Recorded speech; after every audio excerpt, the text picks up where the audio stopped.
Hello. Hello. Not Twiddlers number 8. I see more people than usually here. So what's up with the fourth screen, the right bottom? Vril and Rødhåd, Uli and Mike. Yes. How are you guys? Good, and you? Yeah, very good, very good. And Tony is here, Surgeon. Hello. And Hello. Manni Dee. Yo. What's up, guys? Hello. Yeah, we're hanging in there. Good, yeah. Nice. Coping.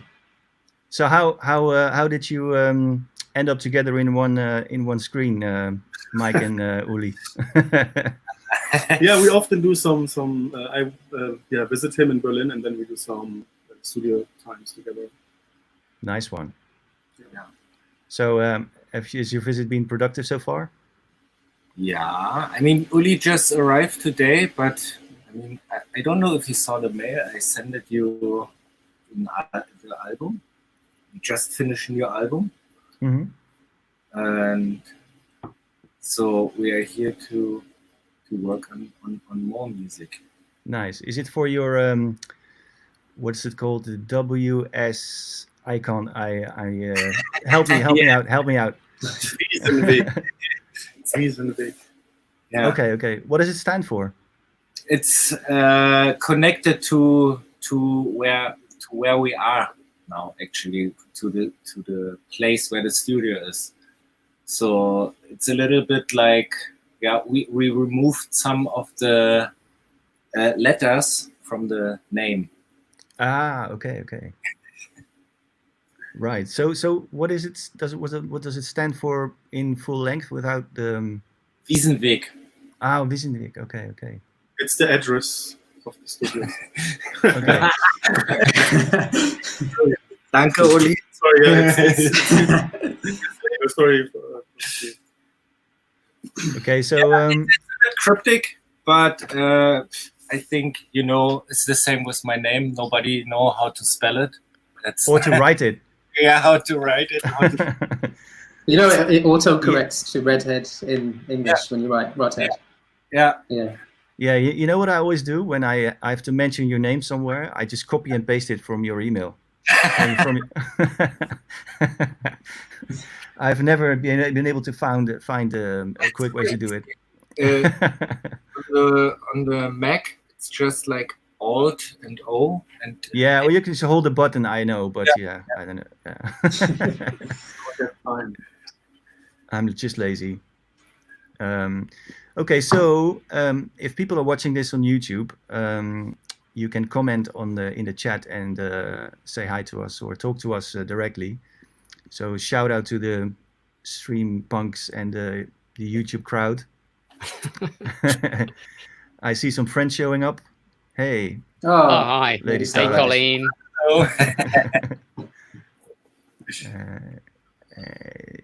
Let's see if there's anyone else. Marcus. Yeah. Where is he? Hey, Marcus. Hey, Marcus. What's up? So let's see. I see a lot of gear that I'm intrigued by. Tony, there's a synthy-looking machine behind you. Yeah, it's a synthy clone. It's what is it? It's made by a German company called Pin Electronics, and it's called the Pin Electronics Portabella. And I basically got that because I'm a very impatient person, and I didn't want to wait like 15 years or whatever. And I really like it. I mean, I've played around a little with like a real synthy, and I think for sure they're different, but I really like that one. I like feeding signals through it, and I've used it to make all of the last techno releases I've done. Basically. Oh, really? Basically that and a 909. Okay. So how do you think it compares to the Synthi in terms of sound? Because I know my own Synthi and I know other people's Synthis, and they are different too. How different is this from actual Synthis? Is it again an extra step more different, or is it just a little bit different? I mean, I've used it's for sure. It's different from the Synthis and other EMS stuff that I've played with. It's those ones have always been really, really, really dirty and almost a bit unmanageable. But I don't know if that was the particular one. This one, you know, it can go dirty, but I find it easier to be cleaner if I want it to be. Right. Okay. But I really like feeding the 909 through the mic input on it, and it gives this really nice kind of harmonic, more like a, I don't know, harmonic distortion. It's not just like fuzz. It doesn't really break up, but it just adds loads of harmonics to it. Right. Does this one have the speakers as well? No speakers, but it does have a MIDI input, so that's pretty useful. Oh, that's good. Okay. Yeah. It's funny because I also have one and I don't have the MIDI input. Okay. I guess there are different editions of it, aren't there? Yeah. I was curious if you have the MIDI input. This is from like a couple of when is it? Like 2018 or something, I think. Yeah, I got mine like last year, I think. Yeah. I think the guy just does different runs of them, and each run has like a different specifications. But I don't know. How have you compared it to the EMS stuff? I mean, I just know the EMS from Johan's studio, and I think it's really near to what I can remember from the visit at Johan's studio. But I think like the way, for example, the reverb. Do you use like the reverb from the? And it's really weird how it sets in, and I thought like it's broken, but he said like he implemented like the same drawings and the same connections from the original, and I guess it's the same on the original as well. Okay, so the original is broken as well. It's like on a quarter, it's like fully wet, like the reverb. Yeah, I guess it's really near to the original. Well, you know, it's a spring reverb, and they also always sound dirty. You know, they'll it's you can get some cool things happening by turning up the speakers loud enough so the spring starts to resonate with the sound coming from speakers. It's built-in speakers, but also the speakers in your room. It will do that to the speakers in your room as well. If you get the balance right, you get a, you know, sort of like a resonating feedback loop, and it's easy to get out of, you know, to have it go out of hand. But if you do it subtly and you have to hit the right spot, then it can be cool. Nice. But I think you can do that with any spring reverb, you know, putting it close to a speaker, or you know. But yeah, it's cool to have the built-in speakers in the original Synthi, because it makes it easier not to go too crazy, because I don't know, maybe it's by design that it doesn't really go all the way into madness feedback, you know. Yeah. But it does have a sort of crazy metallic ring to it. Which I really like. So what made you strip down for the last few? Not strip down, like take your clothes off, but tell me what made you kind of strip everything back for the last few releases, because it was for the Raw Tracks series, yeah. I guess it was just like just playing with different setups, really. Just I don't know, maybe it comes from playing live a lot, and then maybe approaching working in the studio in that way, like making a smaller, more simple setup, and then you know, using that to make the tracks with, and sort of making myself be more restricted in that way.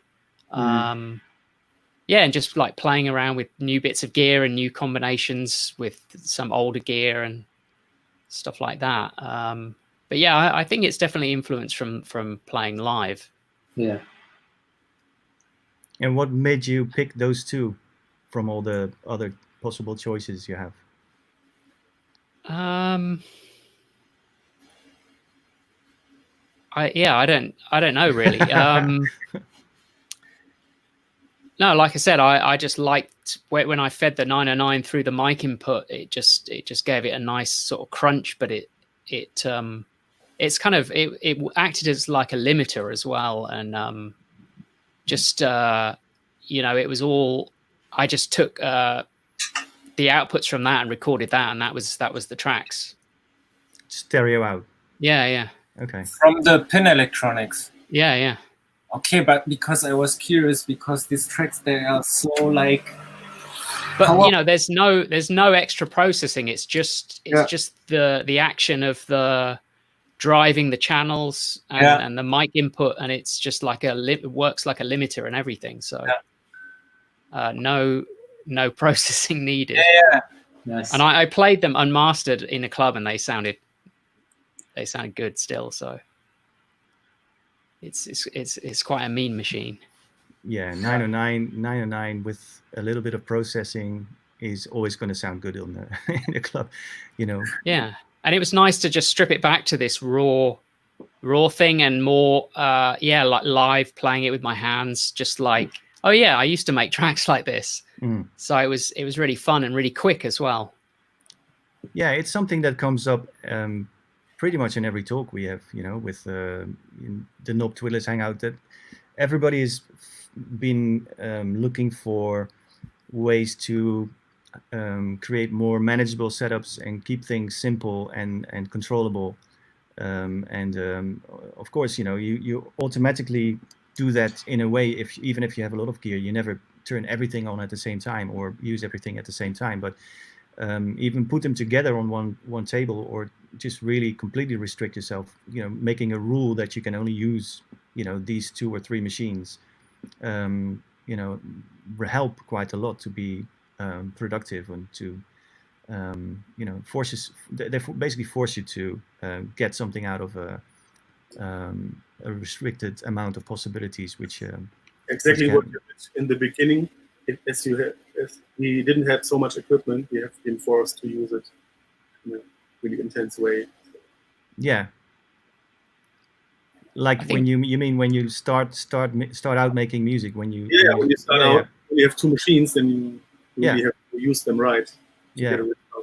What were your first pieces of hardware? For me, I started with a computer called Amiga. You guys will all know this one. It's 12-bit machine, I think. And a friend was having this famous program called Pro Tracker, and I was more into gaming, and then he was like, okay, you can use this for music. And there was a sample from Kermit the Frog and something, so I was like 13 or something and tried to use the bass drum right, but it didn't work. But somehow then I had my first Kermit the Frog techno, and then I was infected. It was in my childhood room. Nice. Long time ago. You got to play me that someday, man. I'm really happy that I don't have it anymore. Could ruin a person's career. Sure. It's funny. Yeah. So this is how I started. And then I had Amiga with MIDI, but this was not really working. Then I bought an Atari ST, but I didn't have a sampler. So it was always a lot of struggle to get the right sound. So I was forced to use equipment and the minimal technique I had in the right way. Of course, like everyone, except Mike. You always have to see it. I started with Reason, actually. Oh, yeah. You know that Reason? Of course. Is anybody using it still? Like from you guys? No, not me. Using the what, sorry? Reason. Oh, no. I know Lag uses it. Do you know Lag? Yeah. Yeah, he uses it. And someone was talking to me about it the other day, saying that, you know, the possibilities of being able to rewire everything is really like more advanced now. But yeah. I used to really hate it because, like, I was making hip hop back in the day, and I was using Reason, and you couldn't play a sample. If you had an 8-bar sample, you had to play it from the beginning every time to hear it. You couldn't actually play it like halfway through. You had to always go back to the start. That was really frustrating. So what are you using now? Are you working in the box, or are you working with hardware as well? I tend to like buy and sell a lot of hardware just because, like, yeah, like you're saying, I like to kind of limit what I have and just use a few different tools, mainly for processing things. So yeah, mainly, I mean, I use Logic, just got a new Logic update, which is basically like Ableton, but in gray. So that's really... how is that working out? I saw they used these slots again, you know, they have this, you can stay in one slot and move on to the next one, or randomize the order and stuff like that. So yeah, it's exactly like Ableton. They've got the clip launch, and I've been using Logic for about like 8 years or something, so I'm really familiar with it. But the new update has kind of revolutionized the workflow a little bit, especially with the step sequencer. How easy it is to use a sampler now. You can just load up your own sounds, drag and drop, and create a drum kit, and then sequence everything, which is really, like, it just makes the workflow a lot more fluid and less kind of awkward. Yeah, because that was the thing with Logic, you know, I mean, the plugins and all the tools available there were absolutely amazing. Yeah, especially some of the synths and the drum machine, you know, they're amazing, they're awesome. But it was less flexible with audio and being able to throw things around in audio and stuff. Exactly. Glad they solved it. It looks really, really good. Yeah, it's cool, man. They've kind of made it fun. Again, it reminds me of Fruity Loops, like when I was a kid, 14, 15, you know, just the sequencer, just having fun with the step sequencer. Yeah. Anyone else using Logic? No, eh? No. I used to. I think it was like version 3 or something like that. Okay, it's back in the day. Yeah. When it was run by Imagic, then. Yeah, that was it. Yeah. Hey, I remember the name. Yeah. I use Cubase, by the way, which is similar to Logic somehow. Yeah, but also Ableton, of course. Yeah. So yeah, let's see what else. Yeah, we were just before the chat. We were talking about the Pulsar, because Uli just got his, and Tony's been playing with it for a while. And it's one of these machines that everybody's drooling over at the moment. So really curious to hear your experiences with it. So yeah, go. so how did you find it, Uli? I don't, like I said, I only have it for a few days, like 1 or 2 weeks, and I waited for it since 9 months. And after 5 months, I was writing them an email like, hey, I'm waiting, I'm so curious. And then they was writing a long text back to tell me, okay, we don't have a plant in China, and it's a family thing. And so it was really nice, the email they wrote back. So, and then it was really worth waiting. And I got it like 2 weeks ago. Just did 3 tracks with it, and it's exactly what I thought. But nice. Like, I think I only used 20% of the possibilities of the machine since yet. So you need a lifetime to really explore, I think. I guess you saw the. Did you see Vlad's videos on his channel where he? Yeah, I saw. He spends almost like an hour going through one section of it. Yeah. That I found that really useful to, like watch the video and then stop it and play around with what he's explained, and then that. Because in the next weeks I will watch more of these. Yeah, because I read the manual before I got it, and it didn't make any sense to me at all. But yeah, it's I did I played at a festival in St. Petersburg last summer, and I met one of the guys from the company, not Vlad, but another guy, and I was doing a live performance using the Lyra 8, and so we just sort of kept in contact from that, and yeah, it was just of course that I was interested in the pulsar, but yeah, I mean, like we were saying before,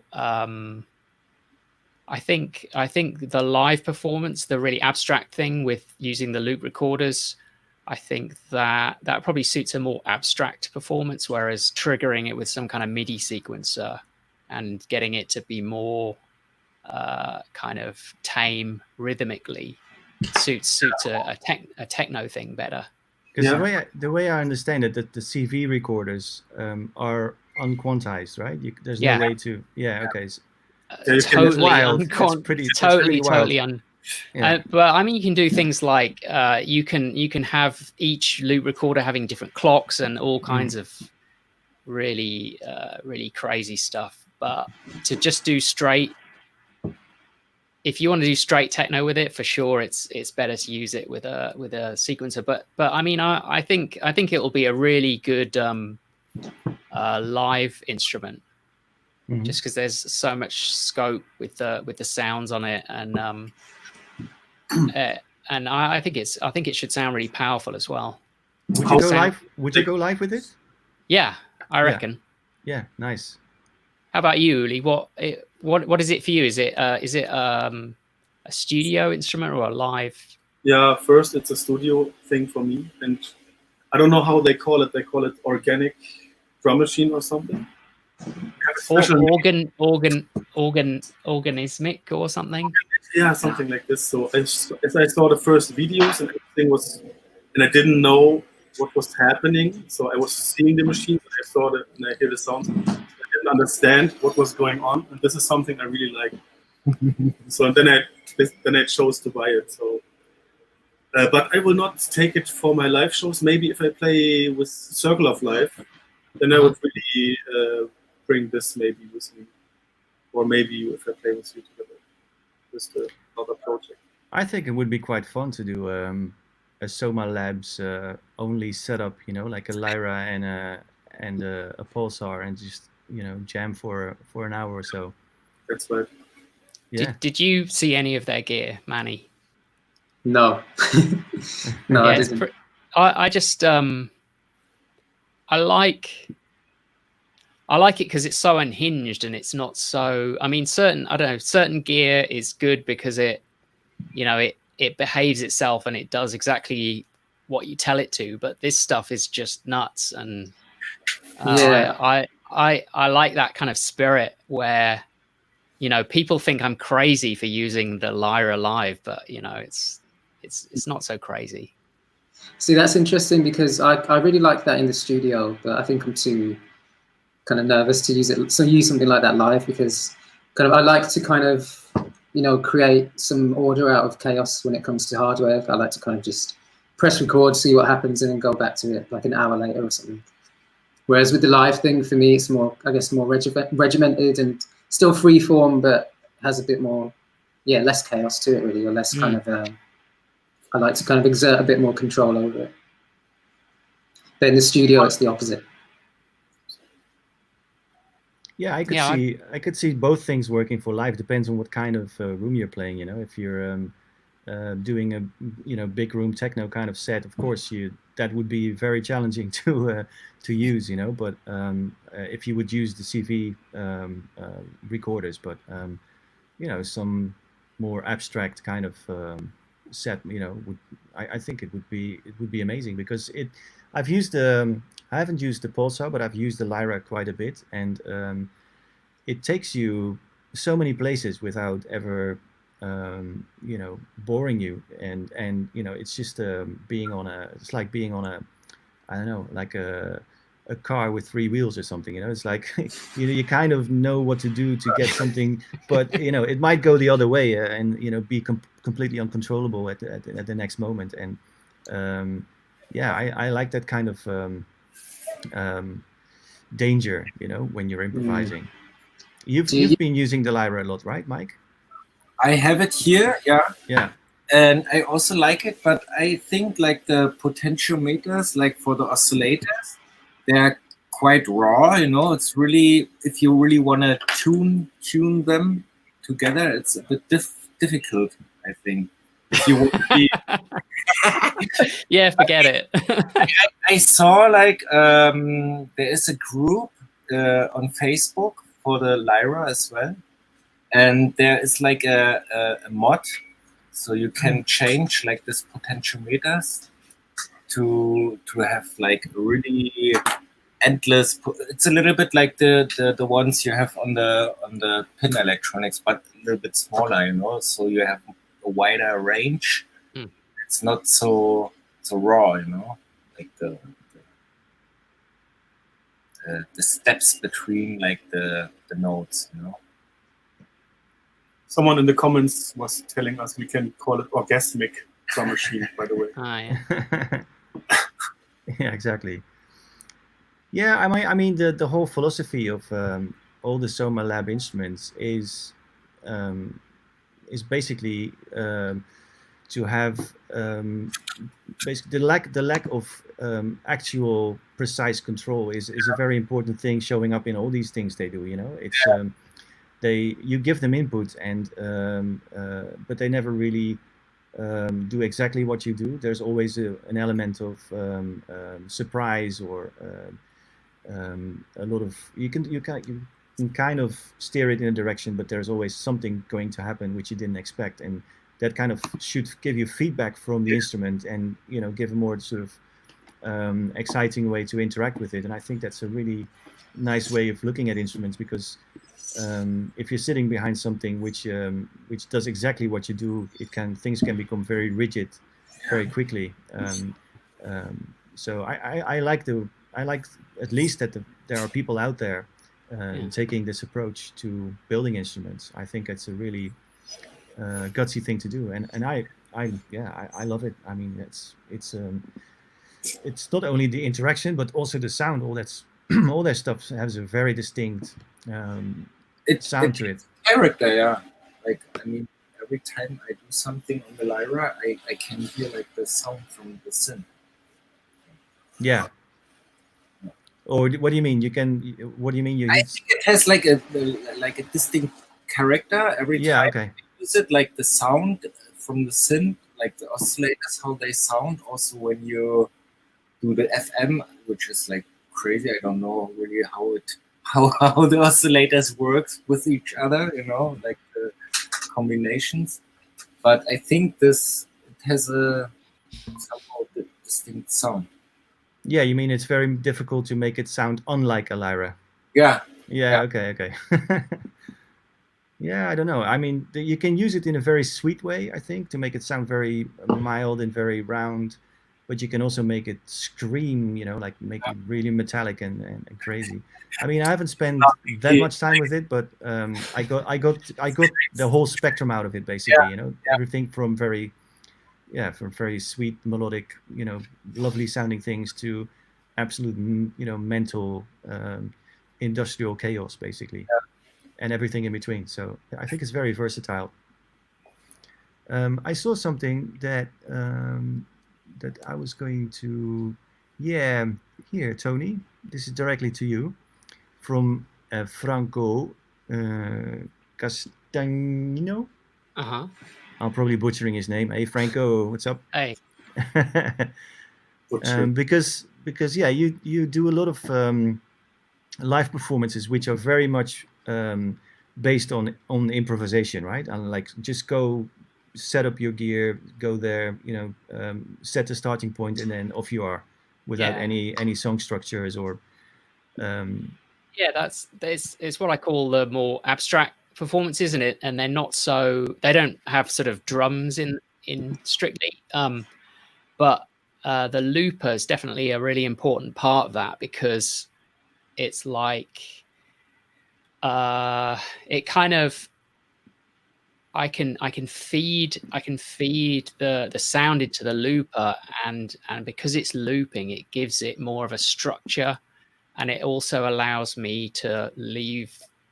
I mean, the looper I use is like a hardware looper. It's 4 loops, so I can feed something into one loop, leave it playing, and then I can set the the gear up to make a new sound, and then gradually feed that in, and then maybe the first loop can die out. And it's a way of, I don't know, you can layer melodies on top of each other. So, I mean, I find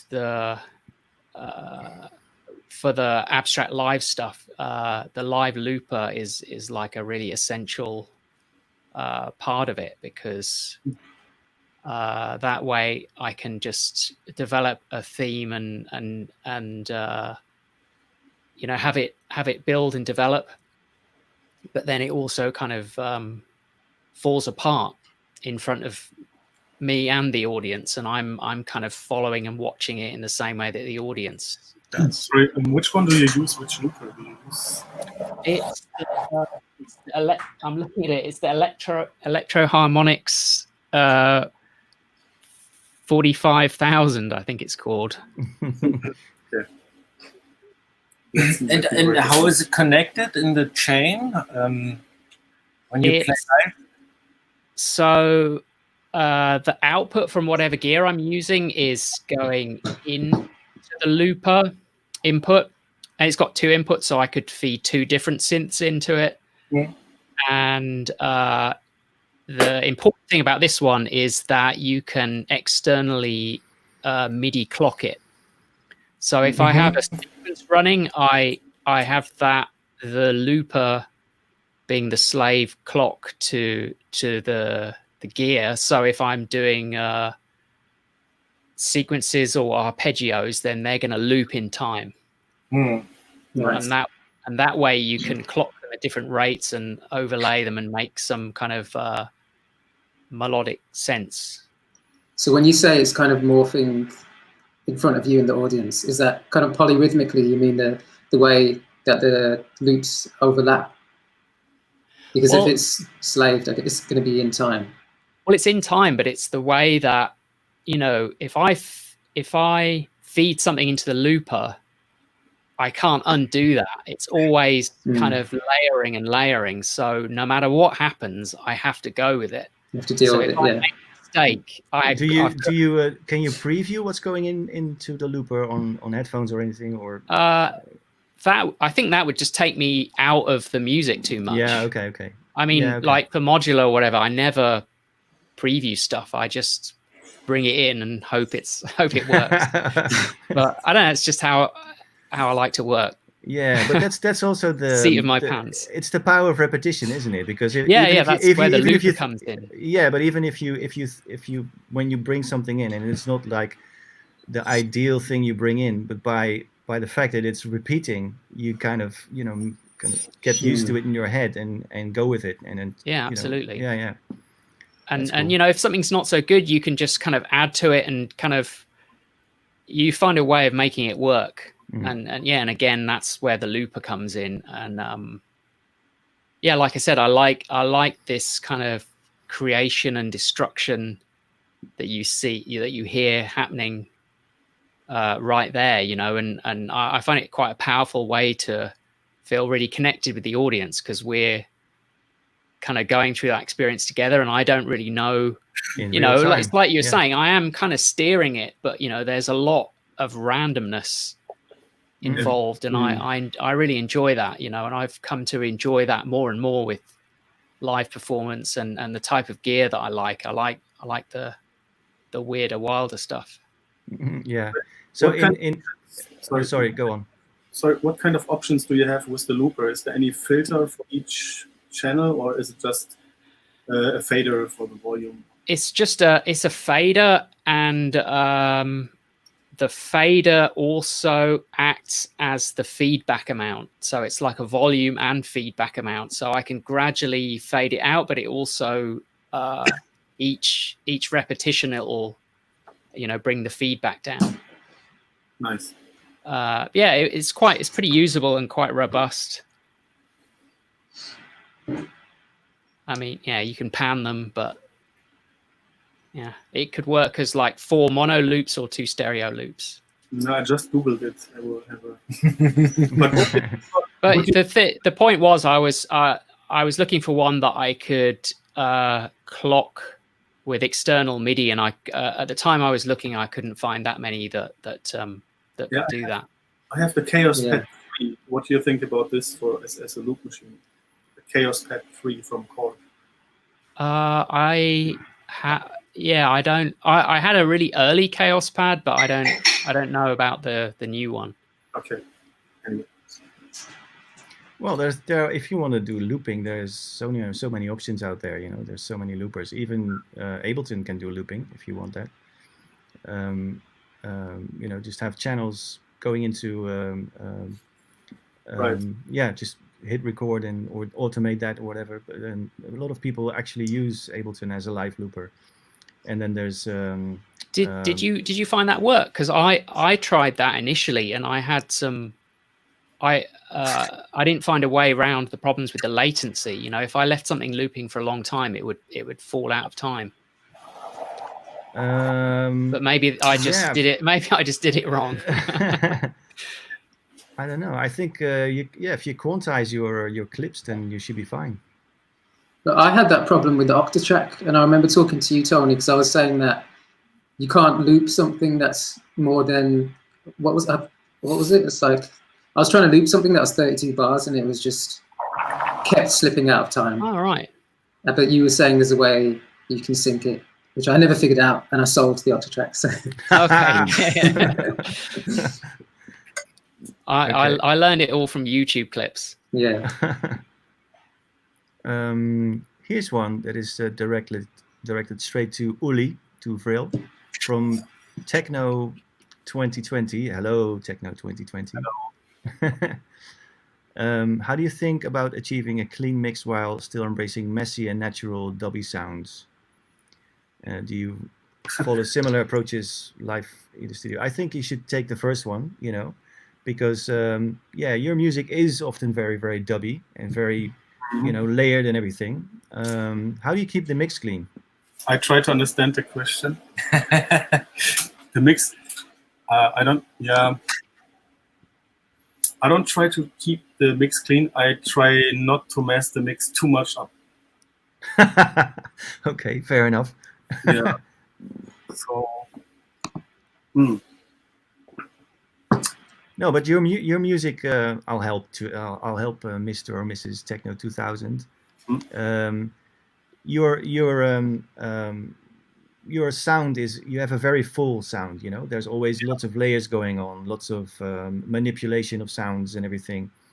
And I mean, if you have a drum machine, just you know, a kick and a hat and a snare, it's easy to keep it clean, right? But your music sounds like almost like a wall of sound with like delays going everywhere. And lots of textures and stuff. Of course, I start clean too. So for example, if it's a kick, then I use a long reverb and maybe sample it and then cutting it, that it grooves right. Or I just record stuff, and then I use some cheap modern plugin to use some granular synthes, or so I use like something like glitches and everything that makes noises. So, but I start clean, of course. So, and then I have a control of how dirty it gets. Do you mix as you go along, or do you kind of produce the track, and then have a mixing session afterwards? No, it's all in a few hours. So I mix. Yeah. This is all. There's not so much structure in it. It's really just in one night. I do maybe like 4 or 5 tracks. You make it sound very easy.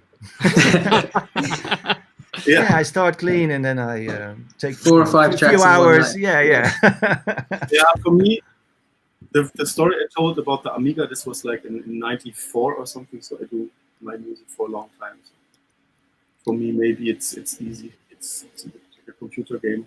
So. But you don't have any typical approaches like secrets to keep your mixes clean. I can tell you his secret. Okay. Actually, Uli is the one on the mixer who always drives everything in the red, you know. If you have a good mixer, keep the levels hot. Actually, he's always like using extremes also when he uses compressors or something like this. and Yeah. I don't know how he keeps it clean, but he is somebody who's always going for the extreme, and when it comes to making sounds here, also when we work together in the studio. So that's So, but the question was like how I keep my sound set clean, or because I don't think that my sound is set clean. So I like when it comes to a kind of catastrophe, and then you somehow can rescue it, and then I like it. Right, but there's still you can call it not clean, but it's still punchy, and everything has its own space and sits nicely in the mix. That's I think what they mean. Yeah. Okay. Yeah, it helps if you always work with the same machine. For example, your 909, or if you really learn your drum machine well, then it helps to have control on your percussions. Is this a good answer? Okay. Well, I mean, it's a. I guess you're the same as me, you know. Whatever you are doing, you're not really putting any science to it. Just use your ears, and whatever you like is the thing you go with. I put science to it, but it's oh, not, you do? Okay. my own secret science. Yeah, Uli science. Uli science. No. There are no rules, but sometimes I go back to my signature sound from the beginnings, just like with the big kick, and so there are some stuff I always do, but I always try to find new chaotic algorithms. So it's hard for me to explain this in a few sentences. Well, take your time. No, that's enough. Okay, fair enough. For now. But I recommend I like pedal machines like Infinite Jets from the company is called Hologram or something. It's called Infinite Jets. Or there's some from Meres called Autobit. These are small machines that really make special chaos or make interesting kind of glitches, and I really like these machines. So I like pedals that create chaos. Okay, so there's a lot of manipulation going on, that's for sure. Yeah. I also like the small plugins like Permut 8 one. Small, cheap plugins that somehow create something you could never create on your own. Right. John Hester is showing up here. Hey, John. Hey, John. Long time no see. And I saw this thing directed to Mike specifically from Bruce Franklin. Oh. Hey, Bruce. Hi, Bruce. From my life. You want to talk about this, Mike? Actually, your live performances. For my solo performances, it's basically like techno music. I try to, as I never really performed the live show. I mean, I was nearly doing it. Nearly, but everything got somehow cancelled. What happened? Prepared for a long time, right? So, yeah, basically, I mean, I prepared some stuff from my tracks I already released, and it's a mixture between like new stuff and some loops, some signature sounds from the tracks I made, and it's maybe a little bit not like Tony's doing it, like everything like fully free. I think that's something you can only do if you really play a lot of live sets and do it for a long time. But I'm just starting, you know. It's like it's good to dive in there. Yeah. I mean, I really enjoy this live jamming in the studio, but I guess it's like totally different. Like when you have this like 1 hour in a club and you have to be on point, and so I'm really curious how it works out. You know? So what is your approach? What do you use equipment wise?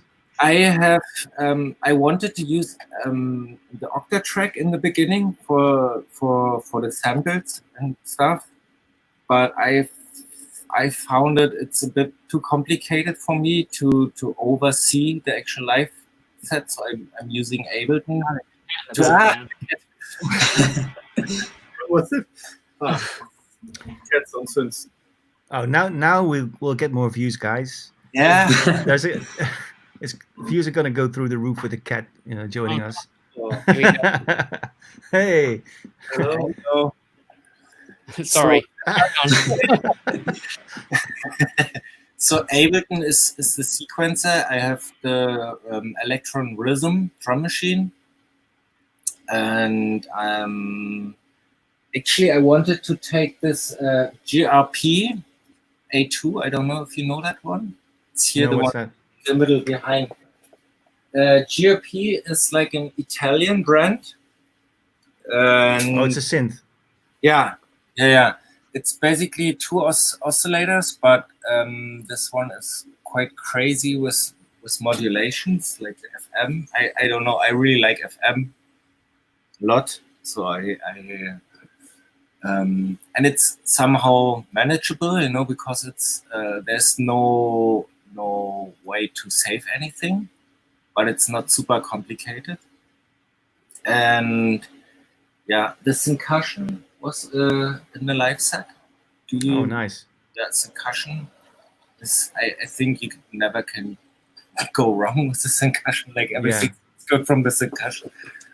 And yeah, I mean, I'm still figuring out how to manage like the whole live set by myself. And do you use would you use a mixer at some? Yeah. Okay. Yeah. So a DJ mixer or a live mixer?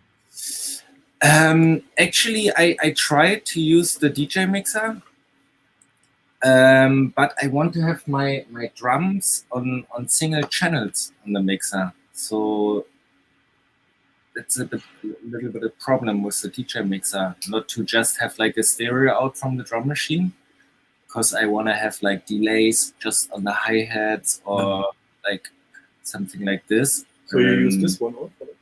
Huh? You use this one for live?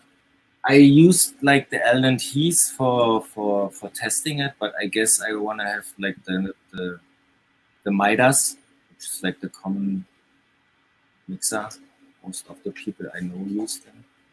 I also have the Midas here in the studio, so I'm familiar with it. Yeah, that makes sense. How do you play live, Manny? So I was using the Octatrack as well, but I sold it. I've got and I kind of swapped it out with the MPC Live. So MPC Live, you can play, really long samples from tracks. So in a similar way, where I'm testing out new sounds that I've made with some loops from some old tracks or like more familiar tracks of mine. So I was using TR8S, so you can obviously load your own sounds onto it with the SD card. And I really like the way it sounds. It's kind of got analog circuitry, and the EQs sound really nice, and it's quite intuitive. It's a bit of menu diving, and it's kind of got a small kind of old school computer, but it gets the job done, and it sounds really powerful in the club. So I was using that with the MPC Live and the TR8S, and I was using the MFB as well. It's Tans. I can't remember if it's the Tans bar or the Tans mouse, the little white one, just for kind of more spontaneous percussion and hi-hats. And is that a percussion? Yeah, this is drum machine, little drum machine. Oh yeah, I think I've seen. I've seen it, but not played with it. Yeah, it's cool. I sold that as well, actually. But so just kind of add a bit of spontaneity. I'm using a synth that a friend of mine made called the Motherfucker. So my friend Eva Juska made it. She makes lots of kind of wild, crazy synths. This one's got 2 oscillators and a delay, and it's basically like a noise machine. It's just completely out of control. It's completely wild. Like everything she makes is really experimental. So I like to kind of use that to add a bit more spontaneity to the set. And yeah, I mean, the sequencer on the TR-8S is really intuitive, and you can kind of get a lot of spontaneity with that. Do you prepare stuff, pre-prepare loops and stuff, or do you just program everything on the fly? So some loops I prepare, and then others I just kind of just chuck in there, and I just kind of have a lot of one-shot sounds, obviously, for the drums and sequencing all of that live. And then there are some loops that I've pre-prepared and some stems from tracks. Right. Okay. So there's some familiar stuff in there, but you basically throw them together as you go and improvise drums over top. Yeah. That's a cool way to do it. Yeah. And but do you find? Go on. Yeah, and do you have stuff connected to a DJ mixer, so you have more like the DJ feel, or do you actually have lots of channels going on? So I tried both. I tried with a Midas mixer, but I ended up using the Allen and Heath a little bit like more frequently, because I really just like how easy it is to filter things in and out, and kind of, I guess, I mean, I DJ way more than I play live, so I kind of, I'm more familiar with the mixer, and I really like the way the filters sound. And it's just, I can condense everything down to like 4 channels, just with the 3 or 4 machines. So it's, it works well for me. Yeah, there's a whole area which sort of spans the spectrum between playing live and DJing,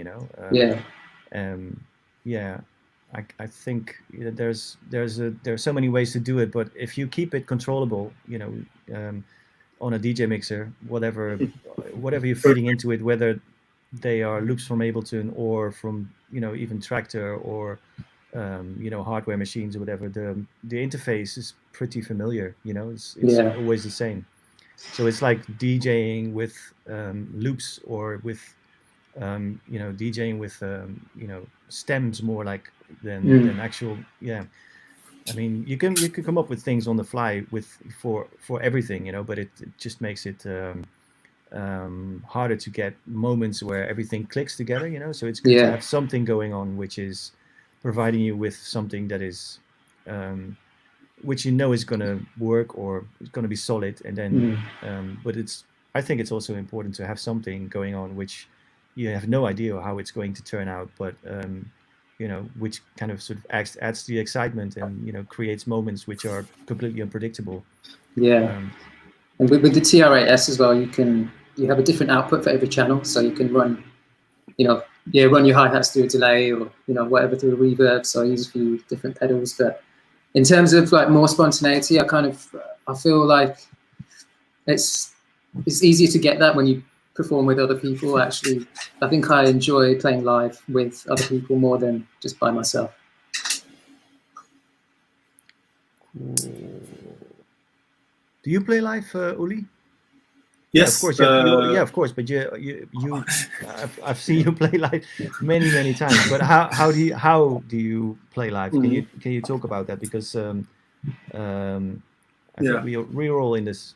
We all have a similar approach, right? Like a compact setup.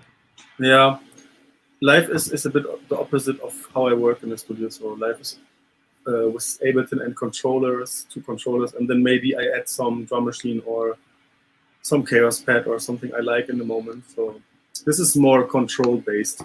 So, but your setup is varying. It's changing all the time. Especially when I play with Circle of Life. I think you guys know the project with Sebastian Mullert. Mm-hmm. And with different people jamming on stage, just improvising. Then I have a real live setup with all the machines, but when I play, it's basically 2 controllers, and then I change some effect units or 1 drum machine. And of course, I have to travel with it, and then I decided not to bring so much gear with me. I like to control everything when I play live. Yeah, so it's a choice basically for traveling convenience. Yeah. also to have control on the live sounds, but I want to combine this improvising mentality from the Circle of Life gigs with my normal live setup. So for next year, I will have a bit of a different approach to the live set.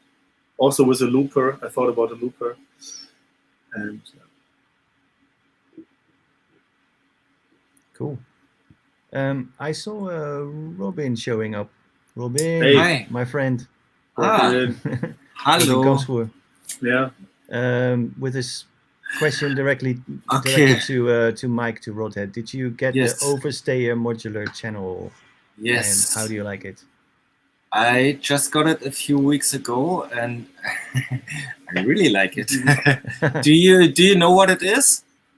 I've heard the name, but it's basically it's a 19-inch rack machine, and it's you can use it on the master, for example. It's various. It's like it's big. It's I'm googling it now. Yeah, it has like a filter inside. It's an EQ. It's a compressor. It's a saturation, and you can mix everything together. It's really flexible, right? Yeah, it's really more like it's more to change the sound, and it's not a classic compressor. Oh yeah. Oh wow, it looks amazing. Yeah, it sounds also amazing. Yeah. So how would you describe the sound? What does it do? Why did you get it? What's actually, I got it because Uli told me about it. I saw. I also, wanted to have it, but it's some expensive. videos from Alessandro Cortini using it in the studio, and it's basically saturation tool. I wanted to use it on mixes on the master. I made some mix downs through it, actually. So you can go from like really saturation, from like really mastering saturation, like really light saturation, to like destroy everything which is going through it. So cool. Yeah. So how would you describe the sound? Because there are so many saturation tools out there. I mean, it's not so easy to describe it because it's like so versatile, you know, and the way you can use it, it can be like everything, you know. I think it like really dirty and muddy. Yeah. So or also really high tech, and so it's like everything you need for a distortion unit. It's the most flexible distortion unit. Yeah. Yeah, that sounds great. Filters, equalizer, compressor. Yeah. Yeah, it looks interesting. Yeah. So you just ordered it. It's a bit difficult to describe because you can use it in so many different ways. You know, you can just use like the compressor, and you have so many ways of routing like the sound through the machine. You can go back and forth, and like can really have like super heavy saturation. And I have it on the drum group most of the time, but you can also put it like on the master. Right. Cool. Here is one that could be interesting, because you were just talking to about the syncussion before. A guy from Tom. What's up, Tom? Hi. Do you think the Nord drum is a good alternative to the syncussion? Or is there anything you can recommend except modular? I was going to suggest modular because there's this Japanese company who make a syncussion clone for Eurorack.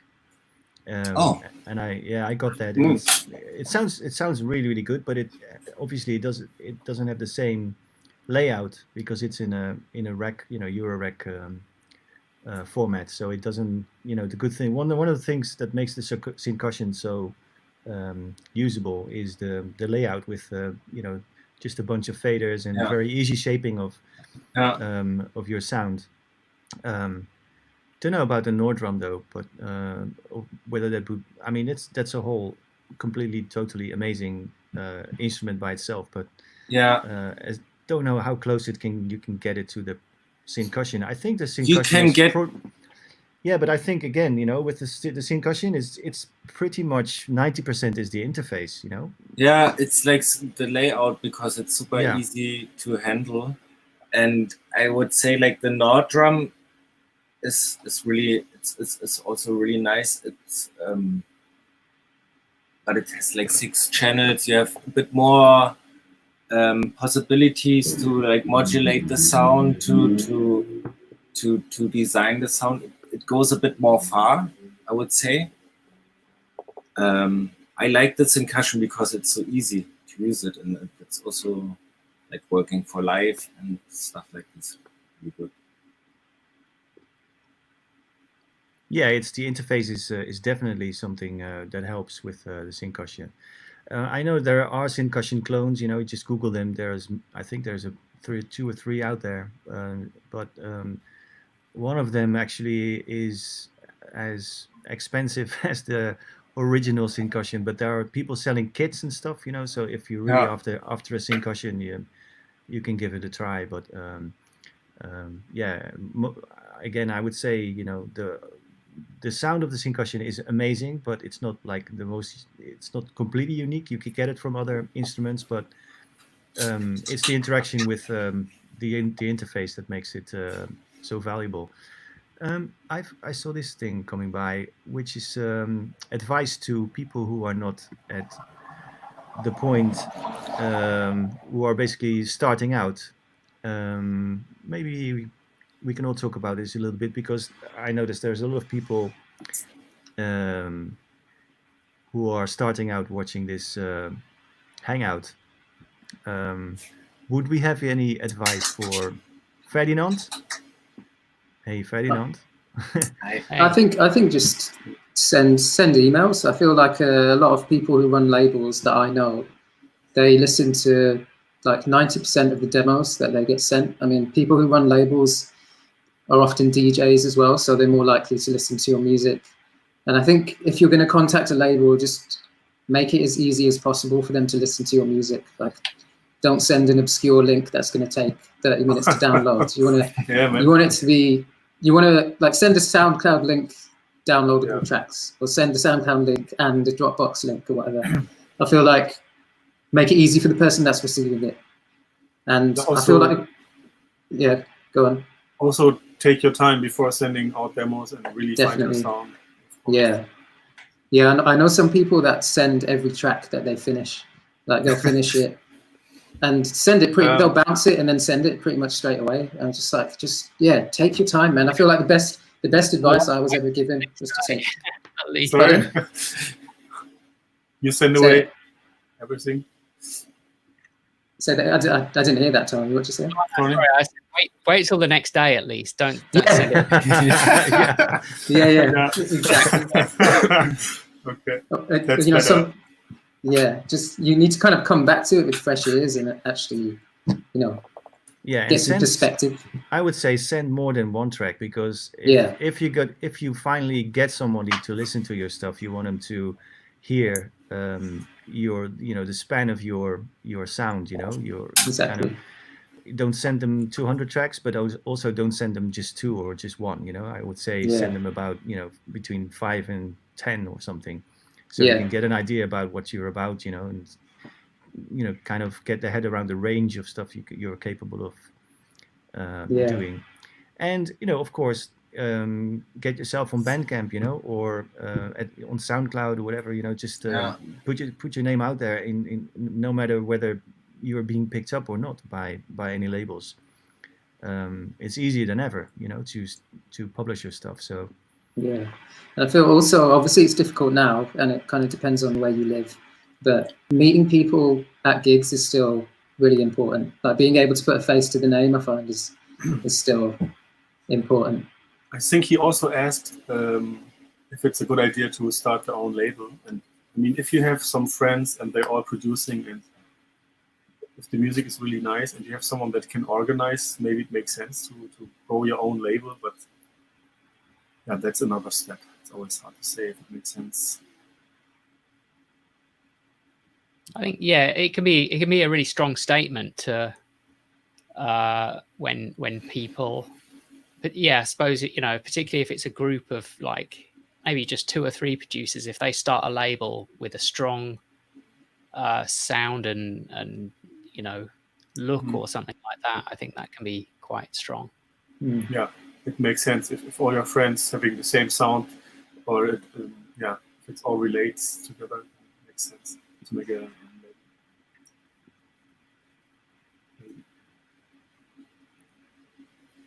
Cool. A broodje pom. That must be somebody from Holland.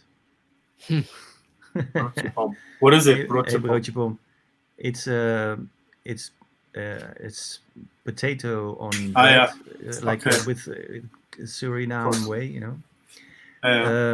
Rossum Assimilator, yeah, that's the sampler by Rossum. Is it Rossum Electronics? I don't know. I'm very bad at names, but it's they do the filter and the control forge and some really high-end Eurorack modules. Has anybody tried the sampler from Rossum? No, I will. Okay. I will check here. First time I heard of it. Yeah, me too. Okay. What about samples in Eurorack? Because I feel sometimes that the whole Eurorack offerings are going towards full-blown instruments, like polyphonic modules, sampling modules, like all kinds of really deep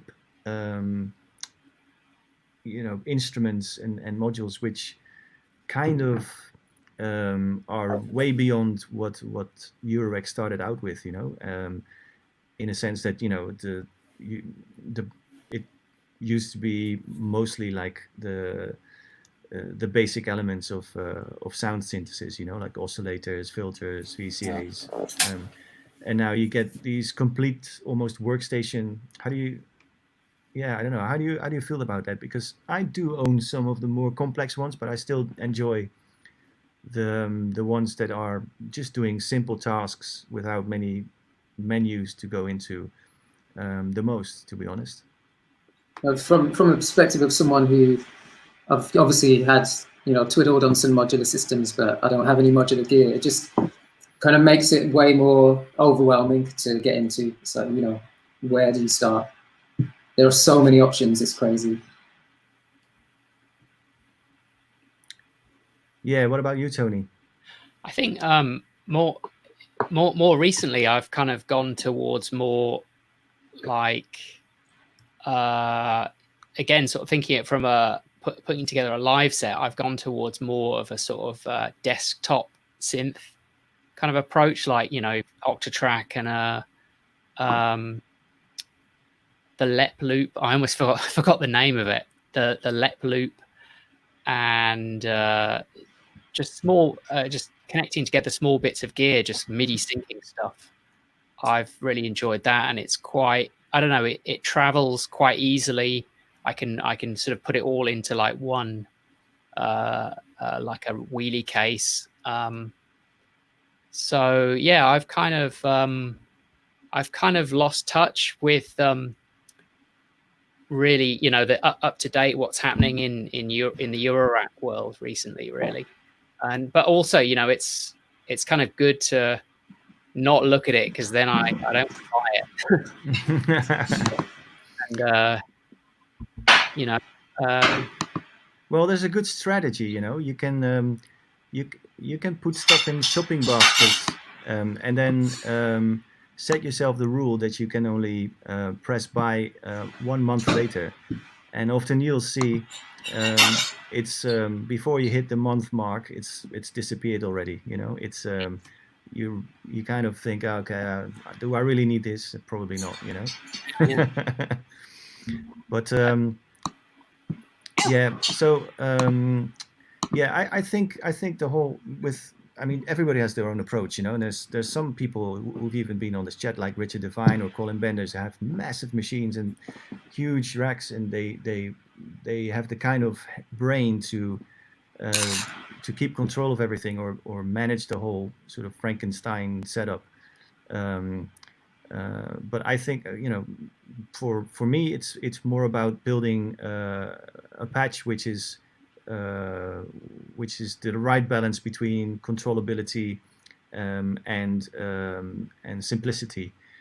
So you try to get a maximum range out of a small patch. I think is more adventurous and more to my taste of working, than, you know, just keep on patching and keep on, you know, sticking things in and you know, kind of lose track on the actual system you're designing, because that's really what you're doing. You know, you're designing a system, and you know, simple patches can take you, you know, many ways.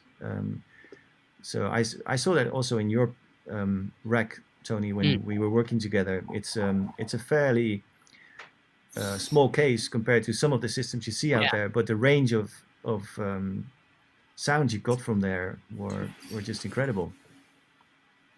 Yeah, I don't know. I just spent time kind of building it, and just a lot of patching, really, a lot of cross patching. I kept thinking. I think the reason behind why I do a lot of things is because I'm really impatient. I think that sounds familiar. Yeah, I think that I realized that quite recently. It's like, that's why I don't build like these huge systems and have like really crazy elaborate setups and production methods, because, you know, I'm just too impatient for it. I start twiddling something and go, oh, that sounds cool, and then I want to start like jamming it, and where you go, and you know, it's just being impatient. Yeah. What about you, Mike? Have you gone into the modular thing actually yet? I try to buy synthesizers who have a lot of like modulation possibilities on board, you know. So I'm just maybe also afraid of starting buying modules, and I know how it ends. You know, most of the people, they start and just want to have a small rack, and then, you know, I need this and I need this and another one, and in the end you just like spending time buying modules and forget like making music, you know? Yes, endless. Yeah. Well, yeah, it happens to some people. I mean, you again, it all comes down to what you want to achieve with it. You know, again, you can just start out with a small setup. I would say to anybody who wants to get into this stuff, don't go all the way in. You know, you don't buy too many things at the same time. You know, just start one by one. There's one question here from Tyre Golato. Sup, Tyler?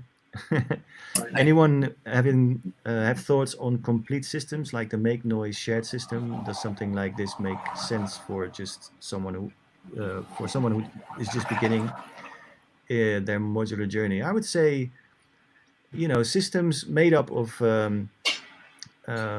modules by one manufacturer who are designed as a sort of you know, everything, like a box that does everything, or that has all the components to do synthesis, to basically carry out all the functions you need, are a good idea to start. The shared system is a pretty big one, you know, pretty daunting one to start with if you have never worked with modular before, but it's definitely a way to do it. Just to go with you know, 3 or 4 simple modules by one manufacturer, because they obviously tend to talk to each other quite well, and you know, you'll be able to get your head around it easier. The shared system is it this big system from making noise? Yeah, well, I think there will be like parts in it that then later you will find out that you don't need them. So there's a lot of stuff. For sure. So I think better. It depends. If you're really rich, then it's okay, because it's quite. But yeah, I agree. There's going to be. I think it could be interesting in the beginning, but there'll definitely come a time when you might regret getting that whole thing. And yeah, like you said, I think you'll find.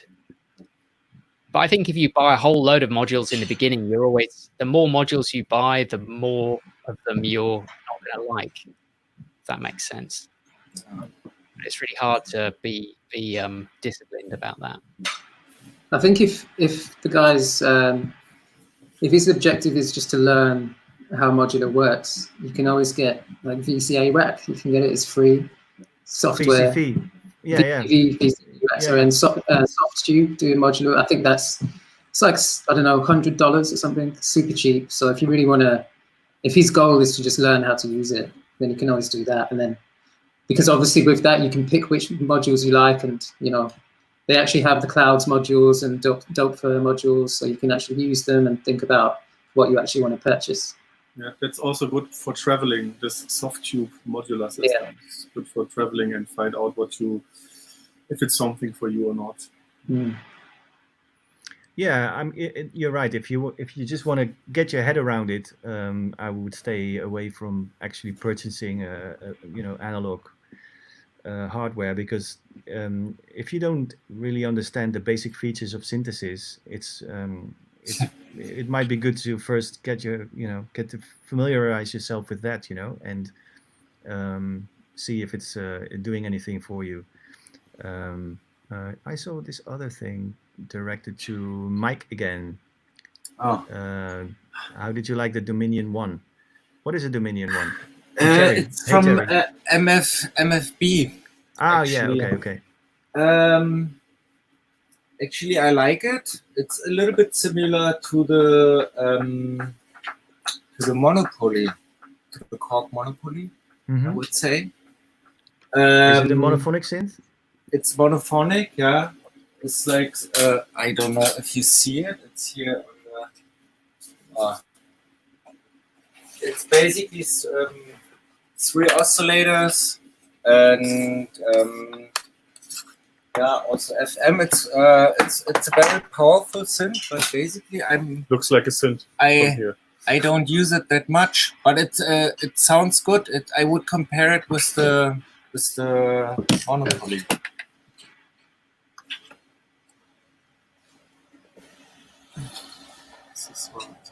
Okay, and I think he also asked you if it already showed up in your productions. Yeah. Okay. I mean, I'm using most of the synths. It has a really good sounding filter also, and I mean, when you guys just asked about like modular, I don't really have modular stuff, what I said, but I have like this Dominion also has some patch points, and also I have also Swayman, like the S1 MK2. Oh, you got that? That's the 3-unit 19-inch one, right? Yeah. Man, that's an incredible synth. That's just an incredible synth. Yeah. Yeah. So, and I got it like already a few years back. I think at the moment it's like really impossible to get. Yeah, they're super expensive. Yeah. They go for more than what they were sold for, when they came out. Yeah, but it's absolutely crazy one. And so because the Swayman, for example, just has like one LFO. So if I need more LFOs or stuff like this, I can take them from the Dominion, for example. Right. So I use it in that way. Yeah, that sounds like a modular. So it's actually the whole synthesizer is one module. Then in the end, Yeah, so you take CV from other instruments and use the that's a great idea. Yeah. I saw another one for Tony here. Maybe it's a story Anthony already told before, but is there a chance you roughly remember the equipment used for guitar treatments? Besides the guitar. Yeah, there was obviously because we we used I can't remember what it was. It was an 8-track an 8-track hardware recorder of some kind, and basically effects like the Eventide H3000 and a Lexicon ECM 91 reverb. And I think that was about it, really. That's all you need, man. Yeah. But the multi-tracking was all done kind of live. So, you know, we'd record a track and then he'd just listen back and play over it. And so there was no, you know, like computer manipulation like that. Is that the project you showed me, which you recorded at that farm or the sort of country house? No, that's the Transcendence Orchestra. Oh yeah, of course, yeah.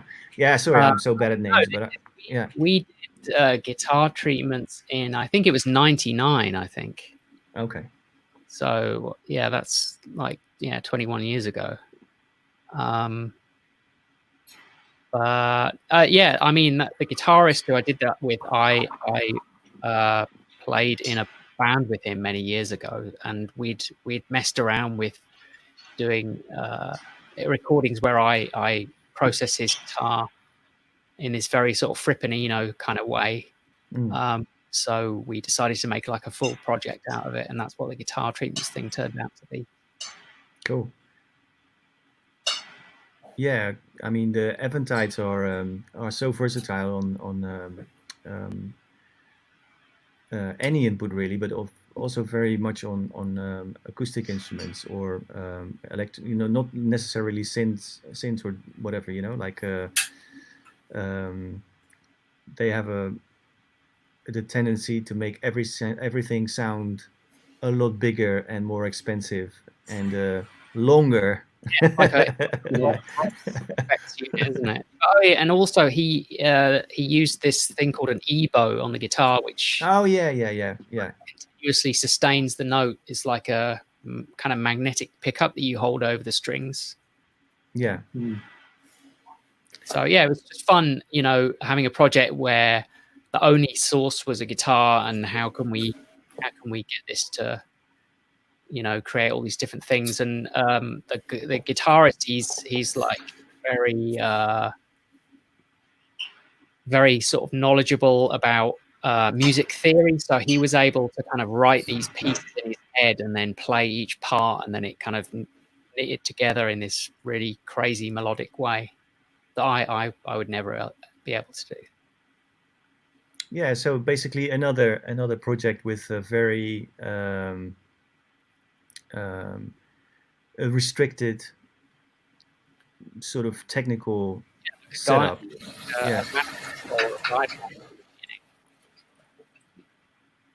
I saw one here from Frank Semi. Oh, sorry, it's the wrong one. I saw him ask a question about favorite reverbs. I don't know, favorite reverbs. There's a favorite for reverb for everything, I guess, or depends on the context. But I guess they're fishing for what reverb units. You mentioned the what's it called again? The PCM90 Lexicon. Yeah. Do you still use that? The Lexicon? It's sitting very unloved. Not getting any love. Neglected. I actually find myself using the in Ableton the Max for Live convolution reverb, if that's what it's called, where they I don't know, they record an impulse from, you know, like St. Paul's Cathedral or something, and then they're able to kind of digitally replicate that reverb. Yeah, impulse response. Yeah. So I use that a lot. Okay. I really love the Eventide Space. Just the guitar pedal, I think it's so good. You use that a lot? Use that a lot. I use software-wise, I think the Valhalla Vintage Verb and the Supermassive by Valhalla. Supermassive is amazing. It's really simple interface, but you can get these really protracted drums from it. You know, sustain the note, and yeah, it's really cool. Yeah, they recently put a free light version online. Yeah. They put a free delay out as well. Recently. Yeah, that's a no-brainer. You know, I mean, if it's a free reverb and it sounds amazing. I think what does the non-free version do more than the free one? Because I'm not sure actually. Is that what? That's the delay, isn't it? Is the Supermassive the delay?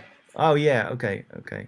I think the free one's the delay, if I'm right. I think, and then the Valhalla Supermassive, it's quite cheap. It's like $50, £50, like $50, £40, whatever. Yeah. And that one's great. But Vintage Berg is really amazing. It's my favorite. Yeah, there's the Valhalla stuff, and I think is the same, or not the same, but it has a similar, very, very recognizable, very, I don't know what they do to it. There's something going on there which makes it sound very wide and alive, you know, very much like Eventide reverbs, you know. They also always have this sort of really organic feel to them, you know, really, warm and spacious. It's really, really cool. I use the space as well, but also the DSP 4000 and the H8000, and they're incredible. Those are my favorite reverbs. But Valhalla, is it only for Ableton or? There's it's just a plugin. Yeah. Okay.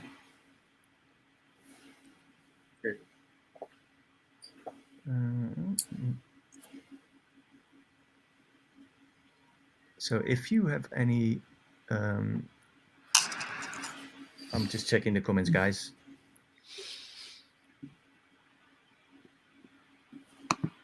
What about you, Mike and Uli? Reverbs, you got something to say about that? Yeah, Eventide. Eventide.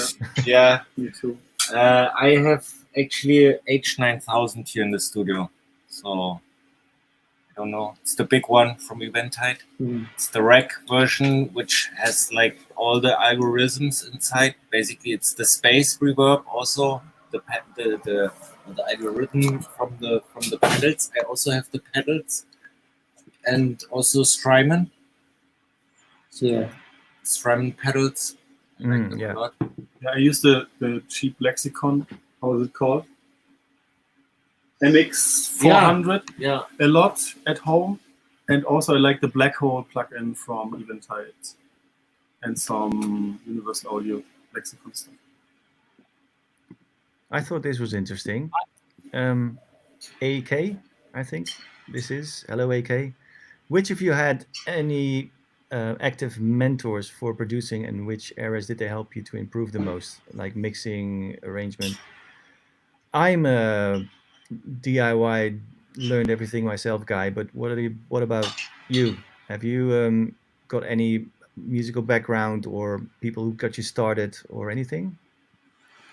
Yeah, pretty much DIY. I mean, I studied music production at university, but apart from that, I just kind of, like SAE type study, or?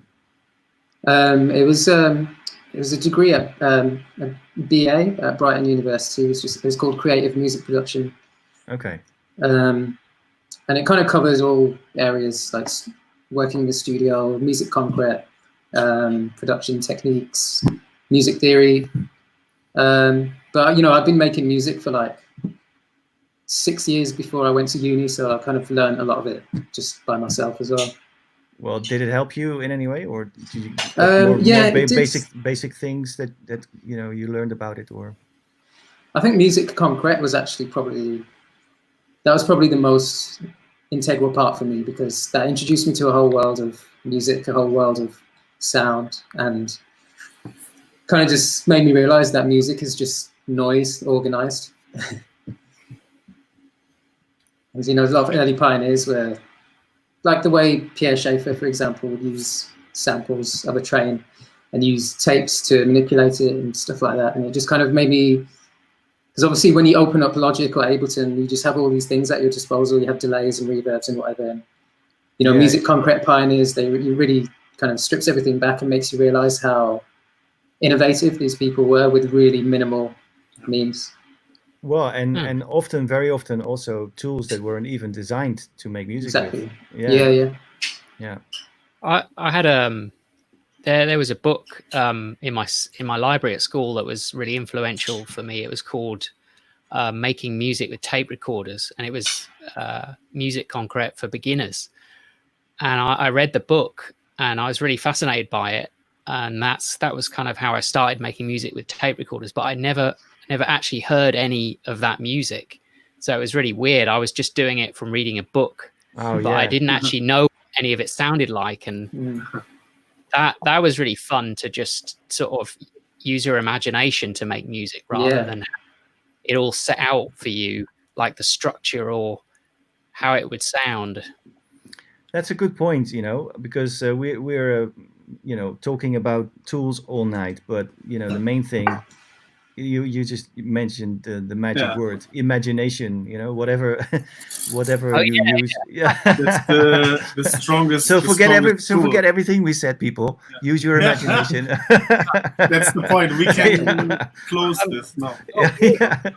Another really key influence for me was actually William Burroughs. I watched a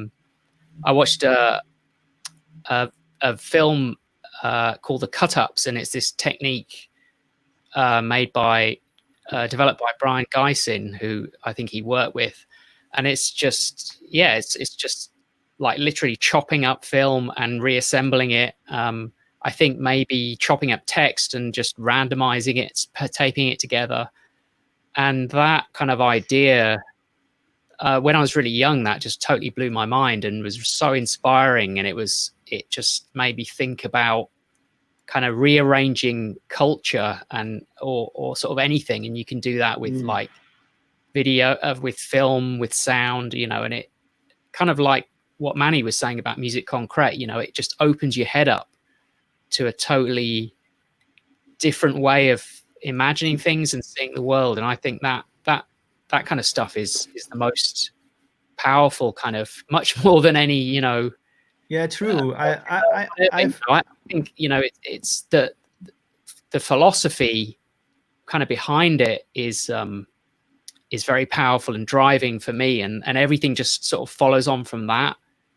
Yeah, I actually spend a lot of time just thinking about what I want to make next, and thinking about how I can push my sound forward, and thinking about new techniques. I kind of have sometimes take, it feels like longer than a week, but sometimes have a week break from making music and just take the time to think about what I want to do next. And sometimes I formulate an idea in my head that's so specific that when I go back to the studio, I can actually just get it out completely. I can arrange it all in my head and have it sound exactly how it sounds in my head in Logic when I make the track.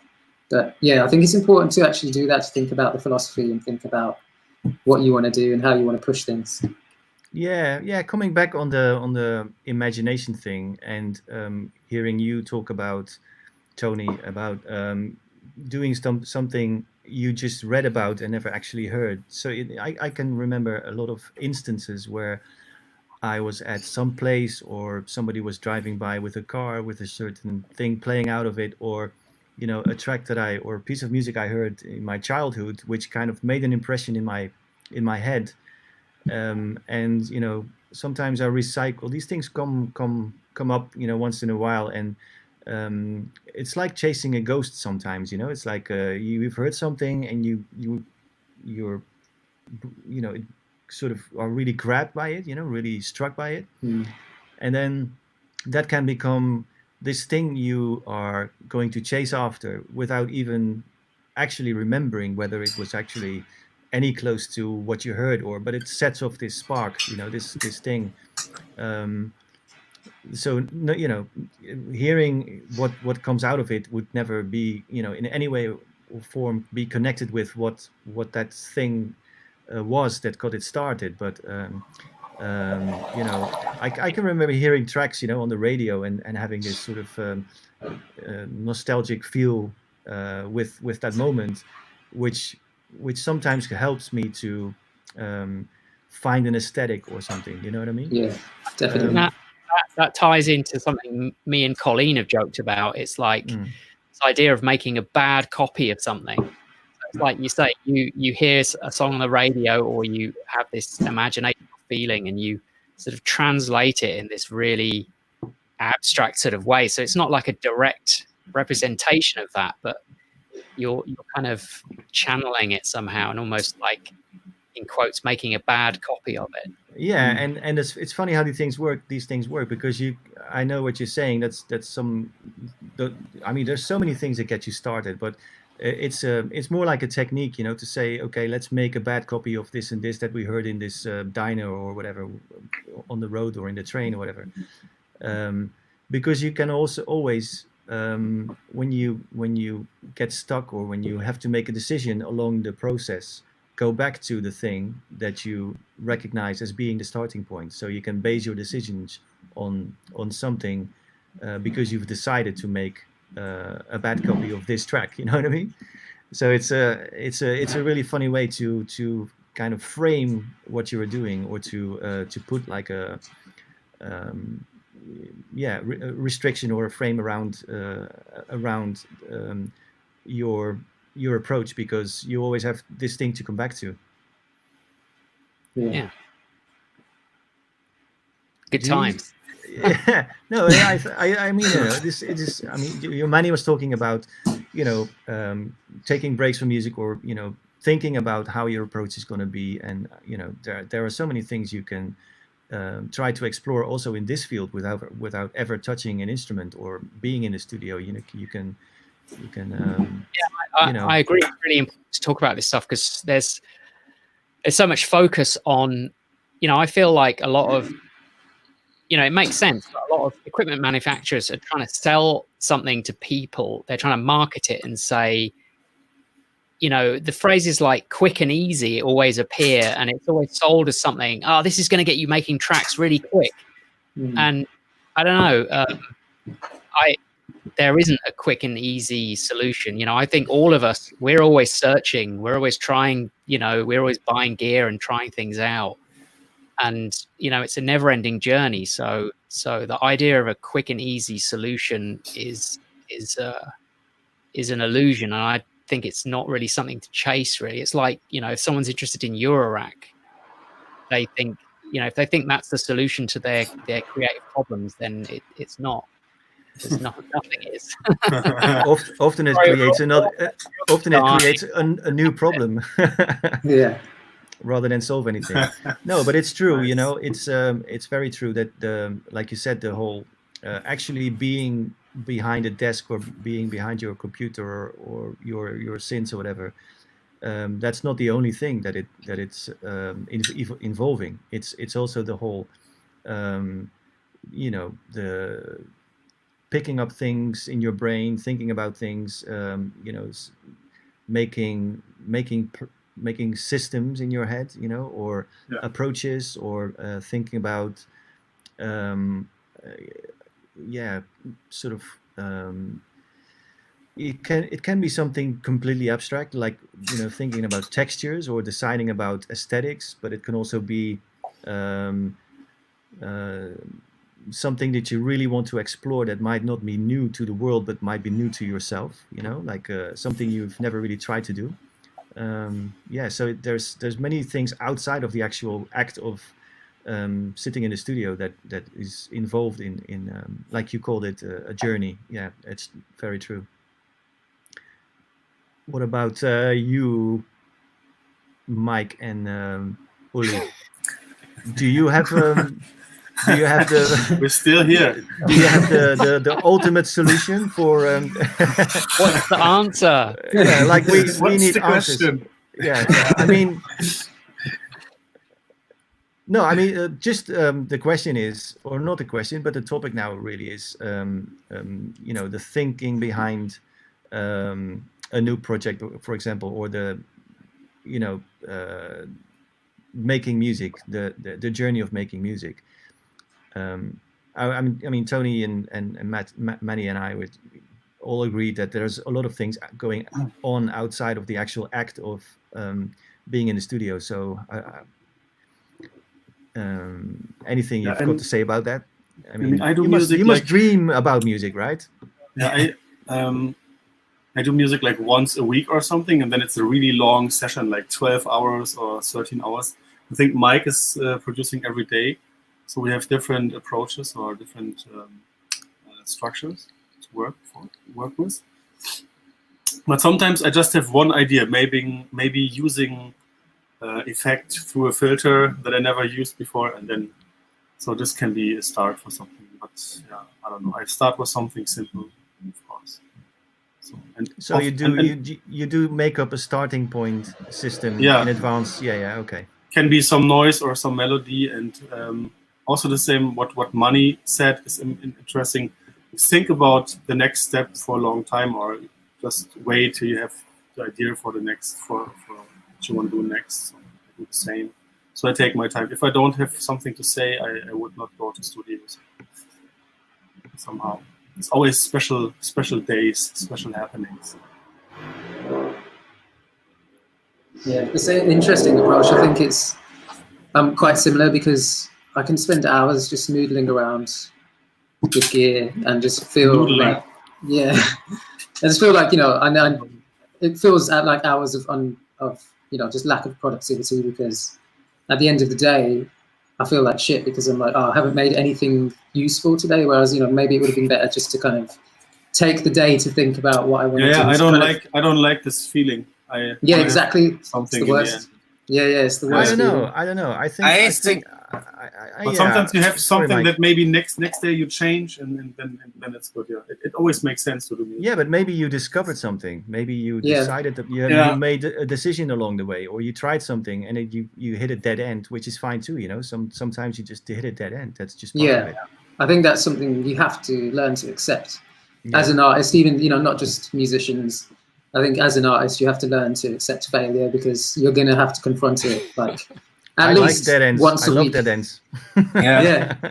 I feel like, you know, when you're really down about music, that's when the next breakthrough is going to come. When you're really feeling shit about it, to me, that's a good thing, because it's like, okay, the other side of this is actually something new, something fresh, something you're about to break through. I've had that experience. I think Giorgio Moroder said this. It's like waiting in front of a dragon's cave, that the dragon will come out and you never know when it's coming out. So you have to go to the studio every hour, because the dragon can come out every second. And he means the perfect song, the perfect idea, so it can come anywhere. If there is such a thing as perfect. But yeah, I mean, sometimes it just doesn't happen, and sometimes it does, and you can never really predict it. You can come up with methods that make it easier for things to happen. Yeah. But even then, you never know whether it's going to happen or not. But Mike, you wanted to say something, or I already forget my thought. Yeah, we had a long day here. No, but I would also wanted to say, I mean, I think it's also important to, like, as Uli said, I mean, I'm almost every day in the studio normally. At the moment, I was at home most of the time. I'm just slowly coming back to the studio, but I mean, I don't need to like have to record like everything, or record like every day when I'm here, you know, like sometimes, you know, it's also nice to have something going on, but you, like you said, like a dead end, you know. I think it's not important to like capture everything you do. So yeah, it's more like kind of practicing, keeping the muscles in shape.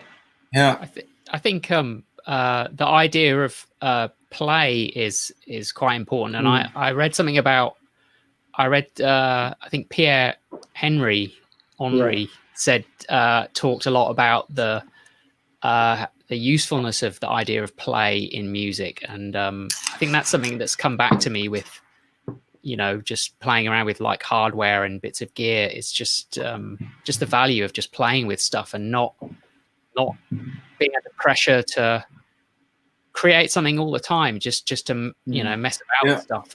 And definitely, absolutely, yeah, fun. And I was going to say something else about that, but I've forgotten.